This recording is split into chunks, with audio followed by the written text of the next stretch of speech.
안녕하세요, 카타임 토마입니다. 현대자동차의 소형 SUV 코나 풀체인지가 나왔죠. 그래서 이번 시간에는 이 차량에 대해서 좀 한번 살펴보려고 합니다. 가장 먼저 이제 홈페이지를 열면 눈에 띄는 건 이 가격이에요. 2,468만 원인데 여기 아마 개소세가 이제 모조리 반영돼서 이 가격이 나온 것 같아요. 비싸죠. 예, 2천 중반부터 시작입니다. 엄청 비싼 차량인데 이게 바로 전이 2022년식 코나잖아요. 이게 2,144만 원이었어요. 이게 처음 나왔을 때 2017년도는 1,860만 원. 이렇게 올라가면서 뭐 몇십만 원 수준으로 올라가다가 이 풀체인지 하면서 2,468만 원이 된 거예요. 그러니까 한 300만 원이 올라버린 거죠. 보통 예전 같은 경우에는 이 정도 가격대에서 풀체인지면 뭐 150에서 200 정도 그렇게 올랐는데 좀 많이 올랐습니다. 가격이 그렇게 비싼 차량이 아니잖아요. 엔트리급 차량인데 300만 원이 올랐다. 퍼센트지로 따져보면 10%가 넘게 올랐죠. 그만큼 뭐 상품성은 좋아진 것 같지만 그래도 좀 많이 비싸진 거 좀 아쉽죠. 근데 디자인은 저는 마음에 들어요. 뭐랄까 좀 유선형의 약간 우주선 같은 느낌이 들어요. 심리스 호라이즌 램프, 여기 뭐 파팅 라인도 없고 깔끔하게 하나로 이어지는 고급스러운 램프가 들어갔다는 점도 좋고요. 어떻게 보면 스타리아 룩이라고 말씀하실 수도 있겠는데 이 그릴 부분이 좀 다르잖아요. 그랜저 같은 경우에도 이 심리스 호라이즌 램프를 뭐라고 하시는 분들도 있지만 여기보다는 이 라디에이터 그릴이 너무 좀 징그럽게 생겼다, 그런 의견들이 많았는데 이 차량 같은 경우에는 라디에이터 그릴이 그렇게 안 생겨가지고 전반적으로 불호보다는 호에 가까운 그런 반응을 보여주고 있는 것 같아요. 이 범퍼 부분 참 재밌죠. 이쪽에 요런 거 가니쉬겠죠. 이런 부분도 이제 잘 돼 있는 것 같아요.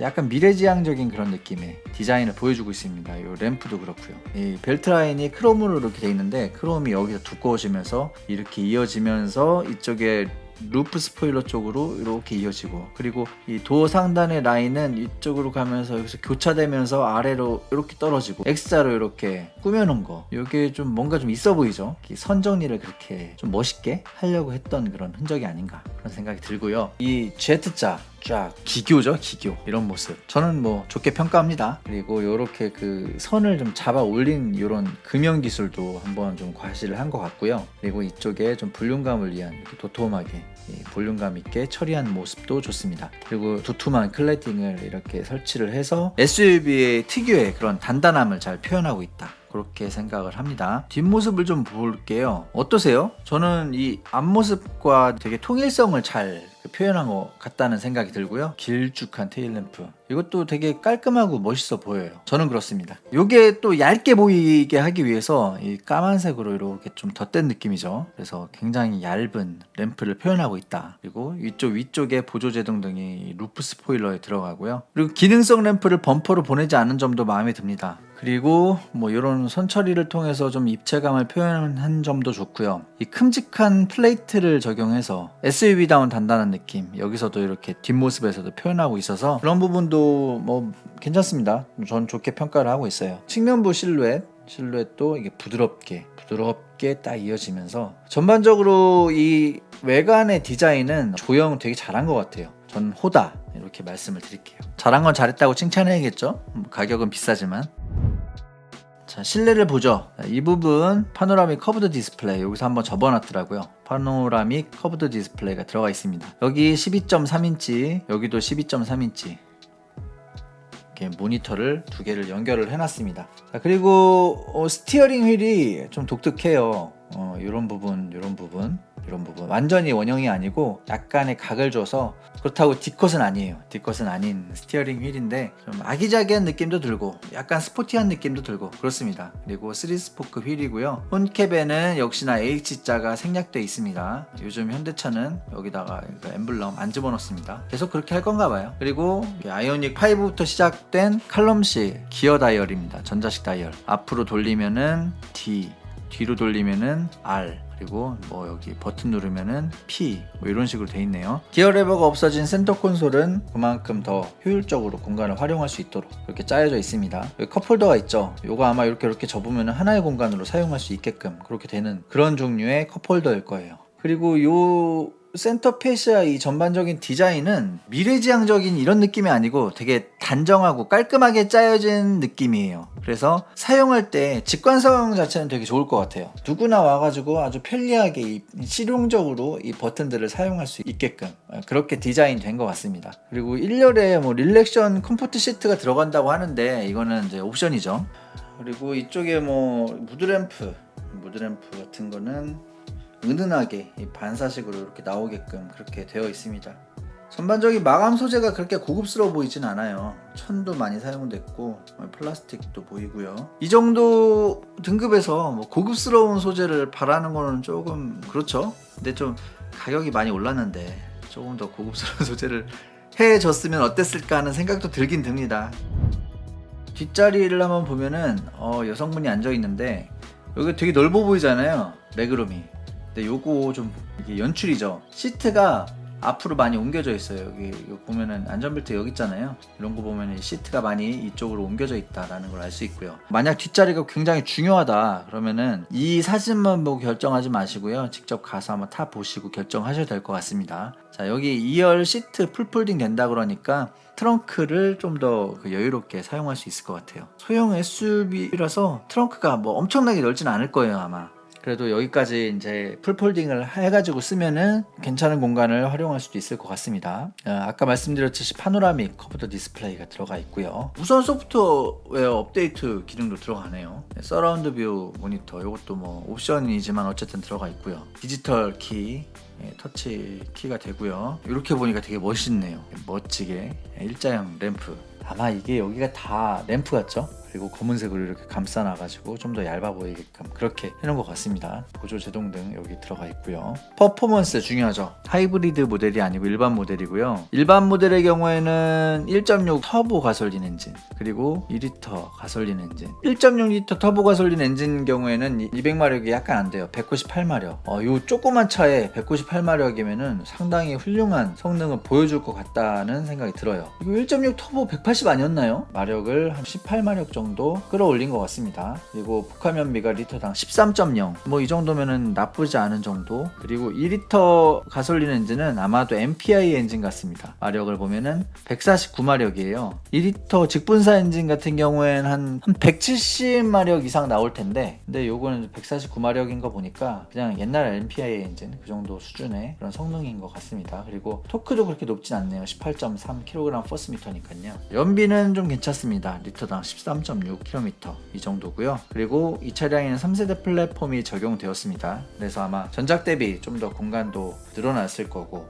뭐 그런 거 한번 예상해 볼 수 있겠죠. 그리고 이 차량에서는 4륜 구동을 선택을 할 수가 있네요. H트랙. 저는 뭐 글쎄요, 들어가면 무게도 무거워지고 연비도 안 좋아지고 가격도 비싸지고 저는 이거 필요 없다고 봐요. 윈터 타이어 갈아주고 다니면은 큰 어려움 없이 눈길에서도 다닐 수 있고요. 전륜 구동이면 충분하다고 생각합니다. 코나 같은 차량은 작은 차다 보니까 뭐랄까 좀 외부 소음에서 좀 취약한 부분이 있죠. 아무래도 비싼 차량들보다는 그런 방음에 신경을 덜 쓸 테니까. 근데 이거는 윈드 노이즈 최소화했대네요. 엔트리급 차에 이중 접합 차압 유리를 썼다고 합니다. 윈드실드에. 이런 건 신경을 많이 써줬다는 건 좋은 점이죠. 좀 더 조용하게 차를 탈 수 있을 것 같으니까요. 그리고 안전기능 여러 가지가 들어간 것 같고 N9 또 다시 보니까 너무 과한 것 같기도 하고 하여튼 그렇습니다. 여기까지 한번 간단하게 좀 살펴봤는데 가격이 중요하잖아요. 가격을 좀 봐야겠죠. 여기 내차 만들기 들어가서 한번 좀 살펴보겠습니다. 1.6, 2리터 두 가지가 있는데 아까 보니까 2,468만원이었잖아요. 근데 지금 보면 가솔린 2.0이 2,514만원. 그러니까 이게 아마 개소세 관련해서 아까 그거는 개소세가 좀 더 많이 할인된 걸로 이제 뽑아놓은 것 같고요. 요거는 개별 소비세가 일반적으로. 근데 개별 소비세를 계속해서 그냥 끌고 가는 것 같아요. 그럴 바에는 굳이 왜 그러지? 자, 2리터 모델부터 좀 보겠습니다. 8가지 외관 색상 중에 하나를 고를 수가 있는데요. 여러분들 이 차 타면서 뭐 폐차 시킬 때까지 타실 생각이라면은 무슨 색을 선택해도 상관없어요. 근데 중간에 중고로 팔 거를 고려하고 계신다면은 흰색이 낫습니다. 흰색이 가장 인기가 좋아요. 중고차 시장에서 가장 인기가 좋습니다. 검은색이 그 다음이고요. 나머지 색들은 잘 안 팔린다고 해요. 내장 색상은 두 가지 중에 하나를 선택할 수 있습니다. 블랙톤 아니면은 그레이톤 두 가지 중에 하나를 선택할 수 있어요. 최하위 트림이니까 그냥 블랙톤으로 할게요. 옵션은 4가지가 있습니다. 하이패스, 그리고 내비게이션 패키지, 현대 스마트 센스, 스타일 1 4가지가 있는데요. 이거 하이패스 선택하는 것이 좋을 것 같고요. 내비게이션 패키지도 애프터블로우도 들어가 있고 또 내비게이션도 있고 여러 가지가 있네요. 그래서 이것도 선택해주면 좋을 것 같습니다. 스마트 센스는 안전 옵션이죠. 이거는 무조건 선택해야죠. 자, 그리고 스타일을 보면은 무드램프도 있고, 이거는 모르겠어요. 이건 개인 취향인데, 저는 만약에 이 차를 최하위 트림으로 산다면 저는 이걸 선택을 하지 않을 겁니다. 그렇게 해서 2,679만원이에요 개인적으로는 이게 최하위 가격 같아요. 한 200만원 좀 안 되니까 이 정도까지 선택해서 2,679만원짜리 하면 이게 이제 최저 가격. 비싸다. 소형 SUV인데. 프리미엄 모델을 한번 보겠습니다. 프리미엄 모델의 기본 가격은 2,740만원이에요. 여기서부터는 실내 컬러 패키지를 이제 선택을 하실 수가 있고요. 베이지 컬러 패키지, 그리고 블랙 모노 N9 전용을 선택을 하실 수가 있습니다. 저는 20만원 더 주고 베이지 컬러 패키지를 선택하는 게 제일 괜찮다라고 생각을 하기 때문에 이걸 선택을 하겠고요. 그리고 스마트 센서 당연히 선택을 해야 되겠고, 썬루프도 선택을 하시면 좋죠. 왜냐하면은 뭐 코나를 평생 타실 건 아니잖아요. 또 팔아야죠. 더 좋은 차로 업그레이드를 해야 되니까 한 5년 이내에 아마 파시는 분들이 많을 것 같아요. 그렇기 때문에 팔 때 조금이라도 잘 팔릴 수 있도록 썬루프를 선택하시는 게 좋겠죠. 그리고 마찬가지로 클러스터도 선택해 주시는 게 좋아요. 요런 거 선택 안 하면 잘 안 팔리니까. 빌트인 캠은 필요가 없다고 저는 보는데, 이게 연비도 먹더라고요. 희한하게. 저는 빌트인 캠 선택 안 할게요. 자, 스타일 2는 여기에 이 풀 LED 헤드램프 때문에 선택을 해야 될까? 일단은 선택을 안 하겠습니다. 선택해도 좋은데 일단 안 할게요. 시트 플러스, 요거는 선택 안 해줘도 될 것 같아요. 이게 1열 릴렉션 컴포트 시트 때문에 선택을 하는데, 솔직히 저 같은 경우에는 차에서 쉬는 경우는 잘 없는 것 같아요. 차에서 이렇게 막 이 릴렉션 컴포트 시트까지 써가면서 이렇게 오래 쉬어본 적은 없는 것 같고, 그래서 굳이 필요가 없을 것 같아요. 그리고 이 차량 정도면은 패밀리카보다는 이제 혼자 아니면 둘이 타고 다니는 분들이 많이 선택을 하실 텐데, 그럼 뒷좌석 열선 시트가 굳이 필요가 없을 거예요. 그리고 나이 어린 자녀를 키우는 분들도 있으실 텐데 이거 거의 안 씁니다. 왜냐하면은 되게 어린 친구들은 카시트에 앉아야 되고요. 뭐 추운 겨울에도 엉뜨 잘 이용하지 않더라고요. 그래서 이건 저는 필요 없을 것 같고, 요게 조금 걸립니다. 운전석 자세 메모리 시스템. 근데 이것도 나한테 맞춰놓고 그냥 움직이지 않을 거라면은 그냥 이거 필요 없어요. 그래서 시트 플러스는 선택 안 해줘도 무방하다 라고 말씀드릴 수 있을 것 같고요. 파킹 어시스트는 선택해야죠. 이거는 안전 옵션입니다. 우측방 모니터도 있고요. 여러가지 서라운드 뷰 모니터도 있고요. 비싸긴 하지만 100만원 투자할 만큼 꼭 필요한 옵션들이 여기 다 들어가 있습니다. 그래서 파킹 어시스트는 해주는 게 좋을 것 같고, 컨비니언스는 저는 요건 뭐 선택 안 해줘도 될 것 같아요. 그래서 이렇게 4가지의 옵션을 선택해주면 3,060만원입니다. 3,000만원이 넘어버렸어요. 비쌉니다. 비싸요.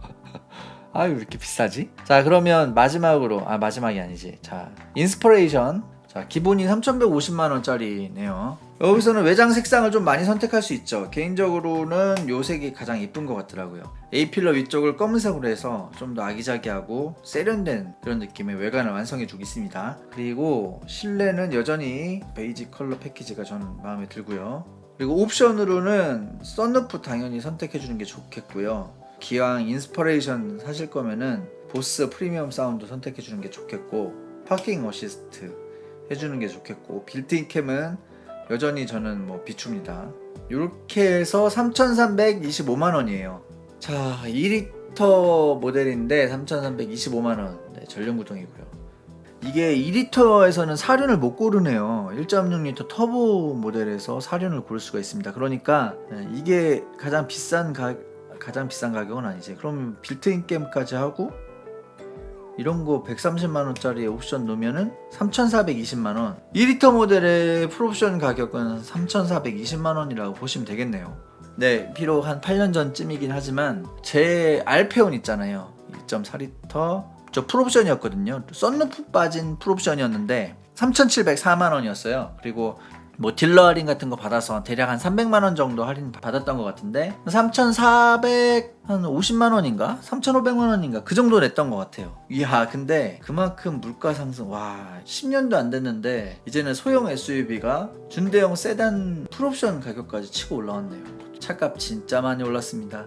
물가보다 더 많이 오른 것 같아요. 자, 그러면은 1.6L 가솔린 터보 한번 해보죠. 프리미엄은 안 해볼게요. 시간도 좀 많이 가고 하니까 최저 가격 한번 해보고요. 풀옵션 한번 해볼게요. 2,700만원 정도 되네요. 최하위 트림에서 옵션 이런 거 선택해서 보면 한 2,700만원 정도 생각하시면 될 것 같습니다. 또 풀옵션 봐야죠. 풀옵션 1.6L 터보 가솔린 모델에 제일 비싼 걸로 해요. 제일 비싼 거. 빌트인캠 다 넣어주고요. 보스 넣어주고 파킹 어시스트 다 넣어줍니다. 그러면 3,700만원이에요. 와, 소형 SUV가 3,700만원. 야, 많이 비싸졌습니다. 차값 진짜. 전륜구동일 때 풀옵션 얼마일까요? 3,500만원이네요. 소형 SUV 풀옵션이 3,500만원의 시대. 그런 시대에 살고 있습니다. 자, 하이브리드는 또 얼마일까요? 하이브리드. 시간 관계상 하이브리드는 풀옵션 보죠. 하이브리드는 사륜구동이 없어요. 모던, 야, 이게 기본 가격이 3,177만원이야. 비싸다. 인스퍼레이션은 풀옵션 때리면은 그러면은 4천만원 넘는다는 소린데? 넘었어. 와, 하이브리드 모델이 4,013만원입니다. 전기차 넘나? 이 코나가 현대에서 만든 첫 번째 전기차 아니에요? 코나 일렉트릭? 네, 이번에는 코나 일렉트릭이 아직 안 나왔나 보네요. 코나 일렉트릭이 나올 건가 봐요. 나올 건데 아직 출시는 안 된 것 같아요. 네, 가격이 없네요. 보니까 아직 출시는 안 된 것 같아요. 하이브리드는 딴 건 모르겠고 뭐 디자인 뭐 다 비슷하잖아요. 조금 다르긴 하지만 뭐 거의 비슷하니까 퍼포먼스를 좀 볼게요.